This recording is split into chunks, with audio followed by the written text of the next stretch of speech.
Découvrez cet utérus que je ne saurais voir. Par de pareils objets, les âmes sont blessées, et cela fait venir de coupables pensées. Cette tirade, quoique légèrement détournée, aurait pu être écrite par Molière. En effet, Tartuffe représente l'hypocrisie masculine envers le corps féminin considéré comme un objet de séduction. Dans notre cas, ce n'est pas le sein, organe visible et accessible qui est remis en cause, mais bien l'utérus en tant qu'organe interne difficilement observable.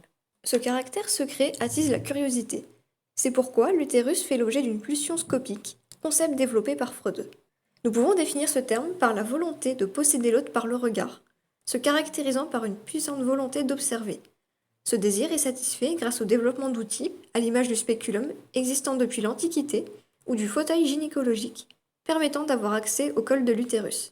Alors que des méthodes d'observation existent, le caractère invisible de l'utérus nourrit visions et représentations fantasmées de l'organe, qui s'expriment au travers de l'art et de métaphores. Cette dimension artistique se retrouve dans des représentations antérieures de l'utérus. Par exemple, les auteurs antiques tels que Platon assimilent cet organe à un animal.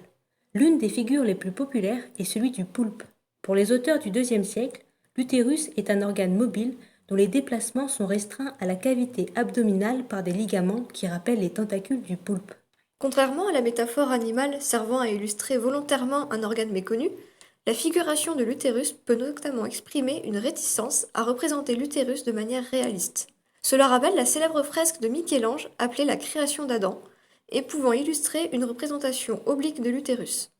En 2006, 3 scientifiques italiens émettent l'hypothèse que le manteau de Dieu, souvent assimilé à un cerveau, serait en fait un manteau représentant un utérus, et dont la fresque mettrait en scène une véritable naissance. Ces interprétations révèlent l'existence de figurations cachées de cet organe qu'il ne reste plus qu'à découvrir. Au cours de l'époque contemporaine, les représentations de l'utérus se caractérisent par une vision artistique esthétisant l'organe. D'une part, les artistes féministes tendent à une réappropriation de la figure de l'utérus. L'installation de Faith Wedding nommée Womb Room, présentée en 1972 à Hollywood, invite les spectateurs à pénétrer dans une pièce au mur noir où est suspendue une toile d'araignée dont les entrelacs forment une hutte, représentation courante de l'utérus. Cette œuvre souhaite s'émanciper de la définition de l'utérus en tant qu'organe reproducteur. L'utérus est visible, sensible, mais aussi un lieu de sensations contradictoires, fait de sérénité, de sécurité ou d'emprisonnement et de danger. D'autre part, une deuxième tendance s'oppose à l'esthétisation féministe de l'utérus. L'œuvre Le Voyage miraculeux de Damien Hirst de 2013 est emblématique de ce mouvement, avec ses 14 sculptures géantes en bronze exposées devant une maternité de Doha au Qatar. Chaque statue représente un stade de la grossesse, rappelant les 14 fœtus en bois du médecin Louis Ozou. Cette œuvre, empreinte d'un esthétisme réaliste, se veut le cabinet de curiosité de l'époque moderne, en exposant l'organe à la vue de tous et faire œuvre de la science en moins.